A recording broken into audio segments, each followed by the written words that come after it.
नैमिषे सूतमासीनमभिवाद्य महामतिं कथामृतरसास्वाद कुशलः शौनको ब्रवीत्। हम लोग कथा श्रवण करने के लिए बैठे हैं। जैसे ऐसी नैमिषारण्य की पावन भूमि है, वहां पर सूत जी महाराज व्यासपीठ पर बैठ करके कथा सुनाते हैं और 88,000 ऋषि बैठ करके कथा को श्रवण करते हैं। जितनी भी कथाएं हैं उन सभी कथाओं का उद्गम नैमिषारण्य तीर्थ है। नैमिषारण्य में सभी कथाएं हुई हैं, चाहे सत्यनारायण की हो, चाहे भागवत की हो, चाहे वाल्मीकि रामायण हो, चाहे शिव पुराण हो, कोई भी कथा सबका उद्गम नैमिषारण्य। सूत जी महाराज सुनाते हैं, 88,000 ऋषियों को ऋषि सुन करके आनंदित होते हैं।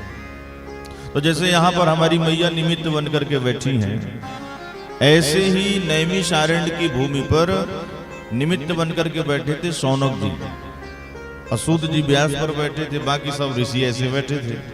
तो शौनक जी आज सूत जी से हाथ जोड़ करके प्रश्न करते हैं। क्या प्रश्न करते हैं?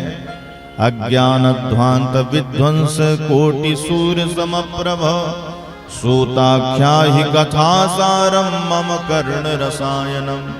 हे सूत जी महाराज, आपके भीतर दिव्य ज्ञान का प्रकाश भरा हुआ है, करोड़ों सूर्यों के समान आपके भीतर ज्ञान भरा हुआ है। इसलिए आप हमें कोई ऐसी कथा सुनाइए, कोई ऐसा रसायन सुनाइए जिसको श्रवण करते ही हमारा मन भगवान के चरणों में लग जाए। कथा सार सुनाइए। कथाएं तो बहुत हैं, कथाएं तो हर जगह होती हैं, आए दिन होती हैं, लेकिन महाराज हम आपसे कथा का सार सुनना चाहते हैं। और आजकल कथा सार लोग सुनाना बहुत कम कर दिए हैं। आजकल संसार का सार बहुत सुनाया जा रहा है। ऐसा करो, वैसा करो तो ये होगा, ये करो तो वो होगा। संसार के प्रपंच आजकल बहुत बताए जा रहे हैं और कथा सार नहीं सुनाया जा रहा है। लेकिन शौनक जी महाराज यहाँ पर कह रहे हैं कि हमें तो आप कथा सार सुनाइए, हमको कथा सार श्रवण करना है। श्रवण करते ही भगवान की प्राप्ति हो जाए, माया मोह से छुटकारा मिल जाए और विवेक की प्राप्ति हो। वैष्णव लोग ऐसा क्या करते हैं जिससे भगवान के चरणों में उनका निरंतर मन लगा रहता है। महाराज, इस घनघोर कलयुग में लोग सब कली के वश में होते जा रहे हैं, सबका मन दूषित होता जा रहा है। इसलिए महाराज इस कलिकाल के प्रभाव से बचने के लिए क्या करना चाहिए, हमें बताइए।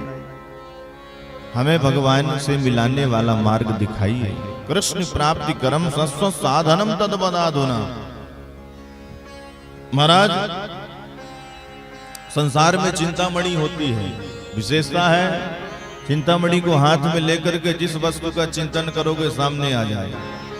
स्वर्ग में कल्प वृक्ष होता है, कल्प वृक्ष के नीचे बैठ करके जो भी मांगोगे उपलब्ध हो जाएगा।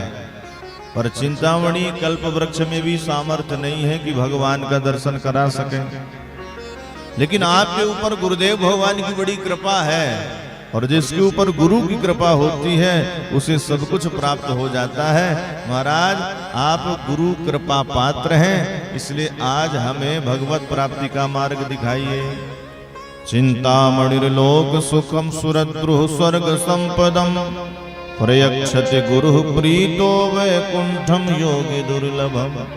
क्योंकि गुरुदेव भगवान की कृपा हो जाए तो योगियों का जो दुर्लभ वैकुंठ है उसकी भी प्राप्ति हो सकती है। इसलिए हमें आप सुंदर कथा सुनाइए, शास्त्रों का सार सुनाइए।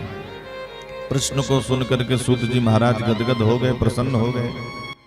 अरे संत महात्माओं के पास जाइए, विद्वानों के पास जाइए तो भगवत संबंधित ही प्रश्न करिए।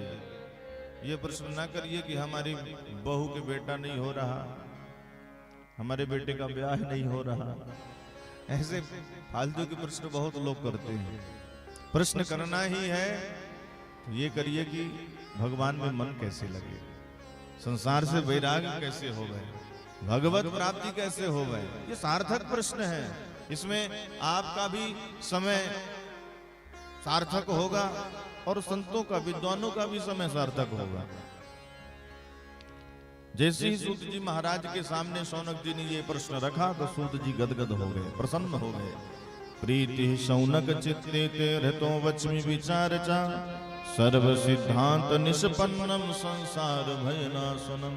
सूत जी महाराज गदगद होकर के बोले, ऋषियों बहुत बढ़िया तुम लोगों ने प्रश्न किए हैं, मैं आज तुम सबको समस्त शास्त्रों का सार सुनाने जा रहा हूं जो तुम्हारे मृत्यु के भय को समाप्त कर देगा, संसार के भय को समाप्त कर देगा। इस संसार में हम सबको मृत्यु का भय है, मृत्यु से ही सब भयाक्रांत हैं। और जो कोई माधव की शरण में आकर के उनकी कथा को श्रवण कर लेता है उसकी मृत्यु महोत्सव बन जाती है, मृत्यु का भय उसका समाप्त हो जाता है। ये श्रीमद् भागवत ग्रंथ ऐसे प्राप्त नहीं होता ऋषियों जो मैं आज तुम्हें सुनाने जा रहा हूँ। जन्मांतरे भवेत पुण्यम तदा भागवतम लभे। जन्म जन्मांतरों के पुण्यों का जब उदय होता है तब कहीं जाकर के श्रीमद् भागवत शास्त्र श्रवण करने की रुचि जीव की हो पाती है। ये ग्रंथ कोई साधारण नहीं है। सुखदेव जी परीक्षित को सुनाने के लिए बैठे तो देवता अमृत का कलश लेकर के आ गए। अब जरा विचार करिए, अमृत कोई साधारण वस्तु है क्या? अरे अमृत को प्राप्त करने के लिए भगवान को कितने अवतार लेने पड़े? मोहिनी अवतार, धनवंतरी अवतार, कच्छप अवतार, अमृत को प्रकट करने के लिए। और वही अमृत आज देवता लेकर के आए गए सुखदेव जी के पास। महाराज जी ये कथा हमको सुनाइए, अमृत आप परीक्षित को पिलाइए। परीक्षित को मृत्यु का भय लगा हुआ है ना, अमृत पी लेंगे अमर हो जाएंगे, और कथा चल करके हमको सुनाई दीजिए। देखिए सुखदेव जी महाराज कथा प्रेमी है और कथा सुनाने वाले हैं। कोई भी श्रोता आकर के कथा सुनेगा मना थोड़ी ना करेंगे। अब यहाँ पर कथा चल रही है, कोई आकर के बैठ जाएगा, चाहे बुलाया गया हो या ना बुलाया गया हो, तो हम उनको ये थोड़ी कहेंगे कि उठ करके जाओ, तुम्हें कथा नहीं सुनाएंगे। तो सुखदेव जी महाराज ने क्यों कह दिया देवताओं को कि चलो भगो यहाँ से?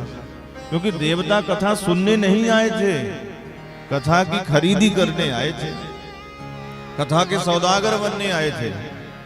आकर के बोले देवता महाराज अमृत पिलाओ परीक्षित को, चल करके स्वर्ग में कथा हमें सुनाओ।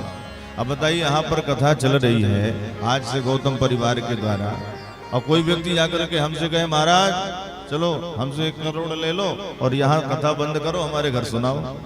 तो भैया तू 1 करोड़ चाहे 10 करोड़ अपने घर में धर, कथा आज यहाँ शुरू हुई है तो भगवान की कृपा से जब तक कथा यहाँ विश्राम नहीं हो जाएगी तो हम कहीं जाने वाले नहीं। और यहाँ की क्या बात, अभी आगे भी जहाँ जहाँ हम लोगों ने डेट दे रखी है वहाँ की भी कोई गारंटी नहीं है कि हम कथा तुम्हारे यहाँ कर ही सकेंगे जब तक वहाँ पूरी नहीं हो जाएगी।